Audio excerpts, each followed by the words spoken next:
মুসা আলাইহিস সালাতু ওয়াস সালামের হাতে একটা আজব লাঠি ছিল, যেই লাঠিটা পানিতে বাড়ি মারার কারণে 12টা রাস্তা হয়ে গিয়েছিল। ঠিক কিনা বলেন? অনেক বড় ঘটনা, সেদিকে যাব না। এই হাতের লাঠি সপ্তাহের মধ্যে 2 দিন থাকতো না। বৃহস্পতিবার সন্ধ্যার সময় লাঠি চলে যেত, আবার শনিবার সকালে লাঠি ফিরে আসতো। 17 বছর হয়ে গেল এই লাঠি এই অবস্থায় করতেছে। আল্লাহ রাব্বুল আলামিনকে জিজ্ঞাসা করলেন, রব্বুল আলামিন, এই লাঠি সপ্তাহে 2 দিন থাকে না, কোথায় যায়, কোথা থেকে আসে, একটু জানতে চাই। আল্লাহ রাব্বুল আলামিন বলে, মুসা, আগামীকাল যখন লাঠি তোমার কাছ থেকে চলে যাবে তখন খপ করে ধরবা, ধরার পরে জিজ্ঞাসা করবা, লাঠি তুমি কোথায় যাও, কোথা থেকে আসবে। আমি আল্লাহ রাব্বুল আলামিন লাঠির জবান খুলে দিব, লাঠি তোমাকে বলবে কোথায় যায়, কোথা থেকে আসে। পরের দিন যখন আসরের সময় হয়ে গেল, মুসা আলাইহিস সালাতু ওয়াস সালাম খেয়াল করলেন কখন লাঠি ধরবে। মাগরিবের পূর্বক্ষণে যখন লাঠি হাতে থেকে মোড়ামুড়ি করে ছুটে গেল, খপ করে ধরছে। ধরার পরে বলতেছে, লাঠি তুমি কোথায় যাও, কোথা থেকে আসো, একটু জানতে চাই।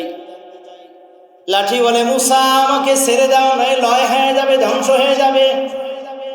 মুসা আলাইহিস সালাতু ওয়াস সালাম তো আগেই সংবাদ পেয়েছে আল্লাহ তাআলা লাঠির জবান খুলে দিবে, এবার ছাড়ে না।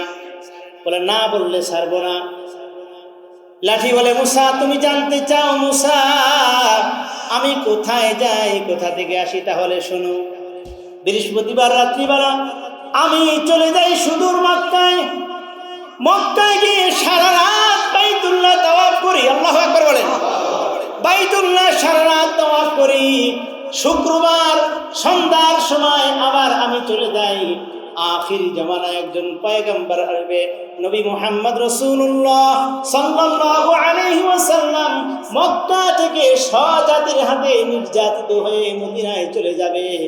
ওই নবী মদিনায় যাওয়ার পরে মদিনায় সে ইন্তিকাল করবে।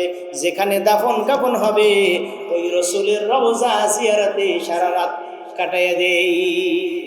হে মুসা, তুমি এই লাঠি দ্বারা যেই বাহাদুরি করো, এই লাঠির শক্তি কোত্থেকে আসে জানোনি?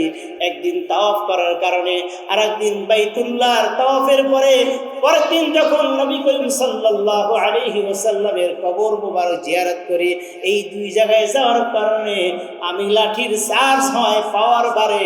এই পাওয়ার দিয়ে তুমি কাজ করো।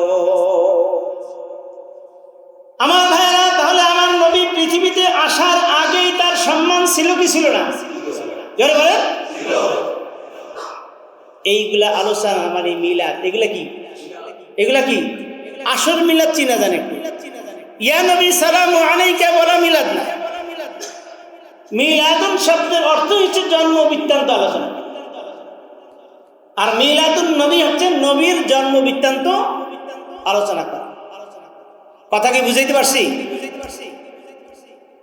আমার ভাইরা, রাসূল সাল্লাল্লাহু আলাইহি ওয়াসাল্লাম পৃথিবীর মধ্যে আসার আগেই আমার নবীর মর্যাদা আল্লাহ রাব্বুল আলামিন বিভিন্নভাবে তুলে ধরলেন।